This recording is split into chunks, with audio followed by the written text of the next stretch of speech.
बिस्मिल्लाहिर्रहमानिर्रहीम। अस्सलाम वालेकुम डियर स्टूडेंट्स, आज हम फिजिक्स क्लास 9 के बाब नंबर 3 डायनामिक्स के लेक्चर नंबर 2 को देखेंगे। नॉन कॉन्टैक्ट फोर्सेस, ये भी स्टूडेंट्स आपने याद रखना है, लॉन्ग क्वेश्चन में आ सकता है, ठीक है। शॉर्ट में भी वैसे आ सकता है, बट लॉन्ग क्वेश्चन में इस तरह से आएगा कि नॉन कॉन्टैक्ट फोर्सेस से क्या मुराद है, कोई सी 3 या 4 मिसालें दें और उनकी वजाहत करें, ठीक है।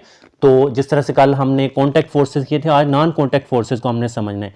तो चलें देखते हैं इसकी तारीफ यहाँ से आपने करनी है। दो इज्साम के दरमियान एक गैर इत्साली फोर्स, इस फोर्स को कहते हैं गैर इत्साली फोर्स। क्या है? बगैर टच के, बगैर छुए, नॉन कॉन्टैक्ट, छुए बगैर, ये दूर से ही अमल कर लेती हैं। इस फोर्स को कहते हैं जो इन दोनों इज्साम को आपस में छुए बगैर अमल करे, दोनों इज्साम पर छुए बगैर आपस में ही अमल करें। और नॉन कॉन्टैक्ट फोर्सेस फासले से अमल कर सकती हैं, इनकी मैं आगे आपको वजाहत भी बताऊंगा। ये दूर से ही, फासले से ही अमल कर सकती हैं। यही वजह है कि बाज़ औक़ात ये एक फासले से अमल करने वाली फोर्सेस भी कहलाती हैं। और नॉन कॉन्टैक्ट फोर्स के साथ हमेशा एक फील्ड भी मुंसलिक होता है। इसी खासियत की वजह से non contact forces field forces भी कहलाती हैं। तो स्टूडेंट्स यहाँ तक पूरी तारीफ आपने कर लेनी है और साथ में ये वजूहात भी हो जाएंगी कि इनके दूसरे नाम, जैसे इनका एक नाम है फासले से अमल करने वाली फोर्सेस। तो फासले से अमल करने वाली फोर्सेस क्यों है? क्योंकि ये फासले से अमल कर सकती हैं। अब इस चीज़ को ज़रा यहाँ समझिएगा। तो ये मेरे पास एक मकनातीस है, ठीक है, मैग्नेट है, और ये मेरे पास एक मेटल की मतलब ये नट वगैरह खोलने के लिए होती है। अब ये हमें पता है कि जो मेटल है और मकनातीस, ये दोनों एक दूसरे को कशिश करते हैं, आपको पता है, जुड़ जाते हैं। तो क्या होगा अगर मैं इसको इसके करीब लेकर जाऊं? देखें, मैं इसको करीब लेकर आ रहा हूं, यहां पर मैं आया और अभी ये जुड़े नहीं है, देखें। तो ये देखें, खुद ब खुद वो खिंचा हुआ चला आया। मैग्नेट जो है यहां पर खुद ब खुद आ रहा है, दूर से अमल हो रही है, बगैर छुए। बात समझ रहे हैं ना? इसको हम नॉन कॉन्टैक्ट बोलते हैं। आप देखें यहां पर, ये देखें, खुद ब खुद वो आ रहा है, दूर से ही, फासले से अमल करने वाली होती हैं। इस वजह से इनको हम फासले से अमल करने वाली फोर्सेस बोलते हैं। और इन फोर्स के साथ हमेशा एक ना फील्ड होता है, यानी कि एक जगह होती है बेसिकली, जिसके पास, जिसके अंदर अगर आएगा ना तो वो उसको कशिश कर लेगा। जैसे ये यहां पर फील्ड कमजोर है तो ये कशिश नहीं हो रही, जैसे उसके करीब आएगा फील्ड ताकतवर और वो खुद ब खुद इसके साथ चिपक गया है, ठीक है। तो ये वाली स्टूडेंट्स बातें आपने याद रखनी है। इसी वजह से इनको फील्ड फोर्सेस भी कहते हैं, क्योंकि नॉन कॉन्टैक्ट फोर्सेस होती हैं। ये यहां तक 3 लाइनें आपने करनी है। आई होप आपको अच्छी तरह समझ आई होगी। अच्छा, अब देखते हैं इसकी मिसालें। तो नंबर 1 पर जो मिसाल हमारे पास है वो ग्रेविटेशनल फोर्स है। ग्रेविटेशनल फोर्स जमीन की कशिश की फोर्स होती है, ठीक है। एक सेब का दरख्त से नीचे गिरना ग्रेविटेशनल फोर्स की बेहतरीन मिसालों में से एक है। तो ये देखें ना, सेब है, ऐसे दरख्त से ऊपर से नीचे गाएगा तो ये ऊपर कभी नहीं जाता। अब ऊपर क्यों नहीं जाता? क्योंकि जमीन तो नीचे है ना, तो जमीन हर चीज को नीचे ही खींचती है। तो इस फोर्स को हम ग्रेविटेशनल फोर्स बोलते हैं, ठीक है। जब हम कोई चीज ऊपर की तरफ फेंकते हैं तो ये जमीन की ग्रेविटेशनल फोर्स ही है जो इसे वापस जमीन पर लाती है। जी बिल्कुल स्टूडेंट्स, अब वो तो आपको पता है, जब किसी भी चीज को आप ऐसे ऊपर फेंकते हो तो वो वापस आ जाती है।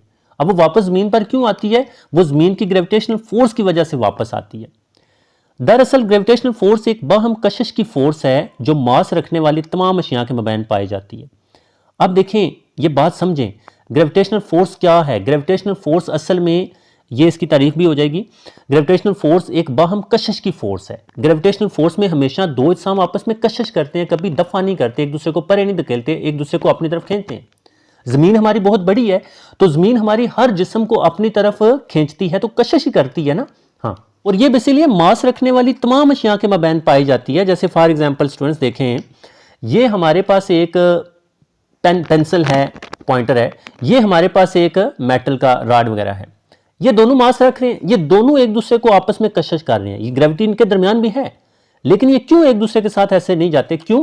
क्योंकि इनके मासेस बहुत कम है और इनके दरमियान जो ग्रेविटेशनल फोर्स है वो बहुत कम है, ना होने के बराबर है, तो वो महसूस नहीं हो सकती।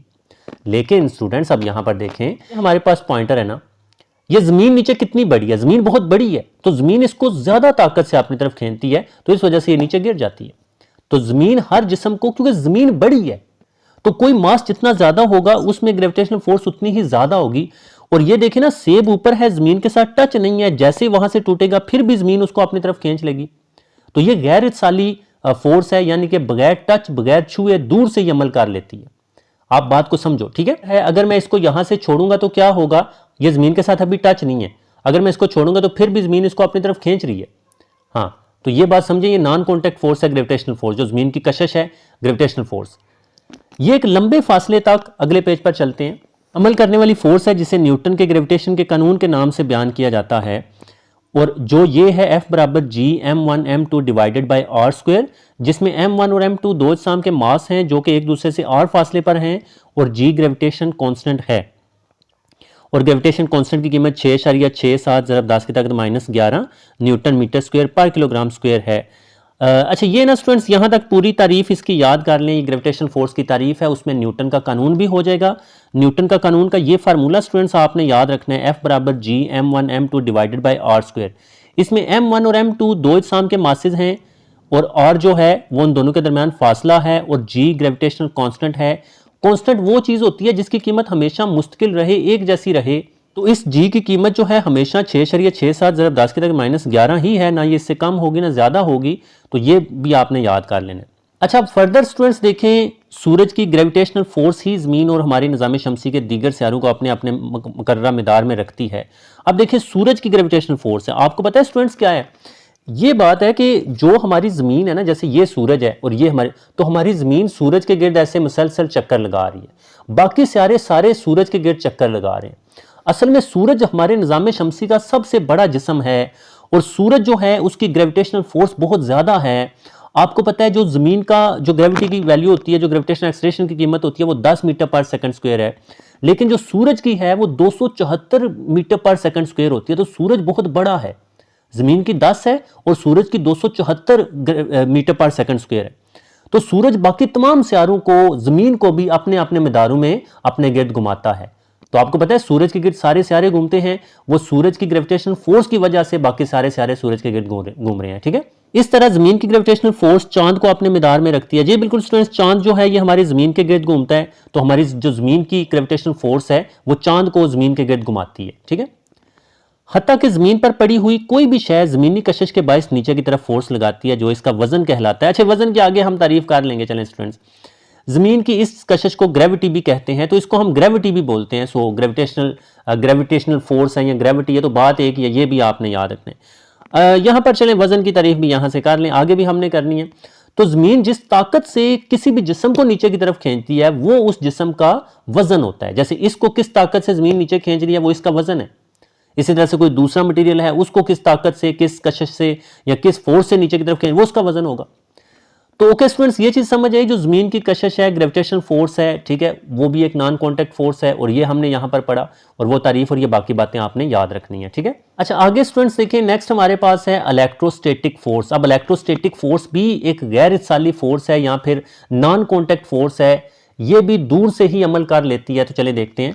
इलेक्ट्रोस्टैटिक फोर्स दो ऐसे अजसाम पर अमल करती है जिन पर इलेक्ट्रिक चार्ज होता है ना, इन पर चार्ज आपको पता है दो किस्म का होता है, प्लस और माइनस का। ठीक है, तो ये देखें, इस पर प्लस है, इस पर भी प्लस है, तो प्लस और प्लस एक दूसरे को दफा करेंगे।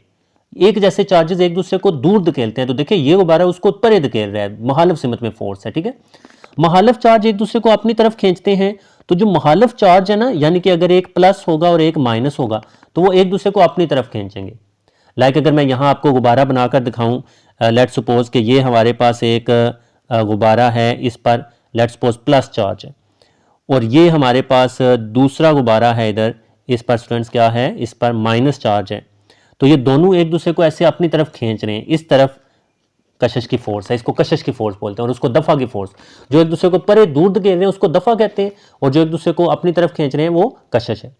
तो अगर प्लस होगा और एक माइनस होगा तो कशिश होगी, अगर दोनों प्लस होंगे या दोनों माइनस होंगे यानी कि एक जैसे होंगे तो दफा की फोर्स होगी। अब देखें, और मुशाबा चार्ज, मुशाबा का मतलब एक जैसे हैं, एक दूसरे को परे धकेलते हैं, इसको हम दफा की फोर्स बोलते हैं। ग्रेविटेशनल फोर्स की तरह इलेक्ट्रोस्टैटिक फोर्स भी लंबे फासले से अमल करने वाली फोर्स है। जी बिल्कुल स्टूडेंट्स, ये भी लंबे फासले से अमल कर लेती है। ठीक है, दूर से ही मतलब अमल कर लेती है। ठीक है, सो ओके स्टूडेंट्स, ये चीज आपने याद रखनी है, अगर दोनों प्लस होंगे तो ये दफा करेंगे, परे धकेलेंगे, दोनों माइनस होंगे तो फिर भी ये परे धकेलेंगे।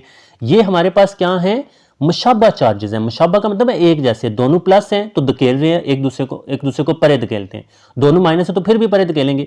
अगर एक प्लस है और एक माइनस है तो ये एक दूसरे को अपनी तरफ कशिश करेंगे, ये मुखालिफ चार्जेस हैं। तो ये वाले मुशाबा चार्जेस हैं, परे धकेल रहे हैं, और जो मुखालिफ चार्जेस हैं यानी कि एक प्लस और एक माइनस है, मुखालिफ का मतलब अपोजिट होता है, ये एक दूसरे को कशिश करते हैं। ये दो किस्म के पास चार्जेस होते हैं, तो ये बातें आपने याद रखनी है। ठीक है, और ये भी दूर से ही एक दूसरे को परे धकेलेंगे या कशिश कर लेंगे। और ये भी एक लंबे फासले से अमल करने वाली फोर्स है, दूर से ही, वही बात। अच्छा आगे स्टूडेंट्स देखिए, मैग्नेटिक फोर्स है। मैग्नेटिक फोर्स मकनातीस की फोर्स होती है। ये वो फोर्स है जो कोई मैग्नेट मकनातीस को बोलते हैं, दूसरे मैग्नेट्स पर और मैग्नेटिक मटेरियल जैसे लोहा, निकल और कोबाल्ट पर लगाता है। ठीक है ना। अब ये देखिए ना, जैसे मैंने आपको एक्सप्लेन करवाया कि ये हमारे पास एक मैग्नेट है ना, और ये हमारे पास लोहा है, तो ये मैग्नेटिक मटेरियल है और वो मैग्नेट है। अब क्या होगा, वो देखिए चिपक गया ना एक दूसरे के साथ, तो ये फोर्स असल में फोर्स, ये कशिश की फोर्स होती है इसमें। ठीक है, तो ये देखें दूर से ही खुद ब खुद वो दौड़ता हुआ चला आया।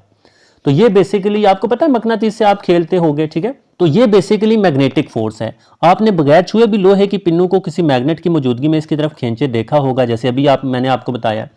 तो अगर इसी तरह से हमारे पास लोहे के छोटे छोटे ज़रात हैं, लोहे की कोई पिन्ने होंगी, तो वो दूर से ही खुद ब खुद दौड़ती हुई इसकी तरफ आएंगी। जैसे ये देखें, ये लोहे की पिन्ने दूर से ही इसके साथ चिपक जाएंगी आकर दौड़ती हुई। तो ये आपने देखा होगा। दो मैग्नेट्स के पोल्स के दरमियान फोर्स कशिश की भी हो सकती है और दफा की भी। हाँ, अगर दो हमारे पास मैग्नेट्स हैं, अनफॉर्चुनेटली मेरे पास एक ही मैग्नेट है, अगर दो मैग्नेट्स होते तो वो एक दूसरे को दफा भी कर सकते और एक दूसरे को कशिश भी कर सकते। ठीक है, तो ये चीज स्टूडेंट्स याद रखनी है। इसका भी सेम वही है। इसका मुशाहिदा दो मैग्नेट्स के मुख्तलिफ पोल्स को एक दूसरे के करीब लाकर किया जाएगा। मुशाबा पोल्स, मुशाबा पोल्स का मतलब क्या होता है, जो एक जैसे पोल्स होते हैं ये एक दूसरे को दफा करते हैं। जैसे फॉर एग्जांपल दो किस्म के स्टूडेंट्स पोल्स होते हैं, आपने याद रखना है, नॉर्थ पोल और साउथ पोल। अगर ये भी नॉर्थ है ये भी नॉर्थ है तो ये एक दूसरे को परे धकेलेंगे। अगर ये भी साउथ है ये भी साउथ है तो ये भी एक दूसरे को परे धकेलेंगे। तो अगर एक जैसे पोल्स हैं तो वो एक दूसरे को परे धकेलते हैं। जैसे एक जैसे चार्जेस एक दूसरे को परे धकेलते थे, इसी तरह से एक जैसे पोल्स भी एक दूसरे को परे धकेलते हैं, दफा करते हैं, इसको हम कह सकते हैं। ठीक है, और मुखालिफ पोल्स एक दूसरे को कशिश करते हैं। यानी कि अगर ये मुखालिफ एक नॉर्थ है तो दूसरा साउथ है, ये क्या है, मुखालिफ है ना। हाँ, मुखालिफ का मतलब अपोजिट होता है। तो ये कशिश करेगा इधर, ये भी इधर कशिश करेगा। तो नॉर्थ और साउथ एक दूसरे को कशिश करते हैं, अपनी तरफ मतलब खींचते हैं, और ये जो है एक दूसरे को परे धकेलते हैं। मुशाबा, मुशाबा का मतलब एक जैसे और मुखालिफ का मतलब मुख्तलिफ। ठीक है, तो उसी तरह से स्टूडेंट्स बात याद रखनी है। प्लस प्लस दफा कर रहे हैं, नॉर्थ नॉर्थ दफा कर रहे हैं, माइनस माइनस दफा कर रहे हैं, साउथ साउथ दफा कर रहे हैं, प्लस माइनस कशिश कर रहे हैं, नॉर्थ साउथ कशिश कर रहे हैं। तो ये बातें स्टूडेंट्स आपने याद रखनी है। ठीक है, तो दो किस्म के पोल्स होते हैं और दो किस्म के ही चार्जेस होते हैं। ठीक है, अच्छा नेक्स्ट स्टूडेंट्स हमारे पास चौथा है जो लास्ट हमने आज करना है, ताकतवर और कमजोर न्यूक्लियर फोर्सेज। ये भी एटम के अंदर छोटे ज़रात के मबैन एक दूसरे को बगैर छुए अमल करने वाली फोर्सेज हैं। जाहिर सी बात है ये बगैर छुए अमल करने वाली हैं। अगले सेक्शन में हम इन फोर्सेज के बारे में मजीद पढ़ेंगे। जी बिल्कुल स्टूडेंट्स, इसको हमने इसी बुनियादी फोर्सेज वाले टॉपिक में 3.2 में आगे पढ़ना है। तो चलें खैर यहाँ तक ये कर लें तो ये लॉन्ग क्वेश्चन स्टूडेंट्स यहाँ तक आपका हो जाएगा। बाकी ताकतवर और कमजोर न्यूक्लियर फोर्स जो है ना, वो स्टूडेंट्स अगले पेज पर हैं, वो यहाँ से हम नेक्स्ट टॉपिक में बढ़ेंगे। ताकतवर न्यूक्लियर फोर्सेज और कमजोर न्यूक्लियर फोर्सेज ये एटम के अंदर होती हैं, एटम के अंदर पार्टिकल्स को जोड़े रखती हैं, इकट्ठे रखती हैं। इनको हम ताकतवर और कमजोर न्यूक्लियर फोर्सेज बोलते हैं एटम के अंदर। और ये भी दूर से ही अमल कर सकती हैं, बगैर छुए अमल कर सकती हैं। ठीक है, दूर से ये खींच लेती है बेसिकली। सो ओके स्टूडेंट्स, यहाँ तक ये लॉन्ग क्वेश्चन कर लीजिएगा। आई होप आपको इनकी अच्छी तरह समझ आई होगी। अपना बहुत ज़्यादा ख्याल रखिएगा, दुआओं में याद रखिएगा। अल्लाह हाफिज़।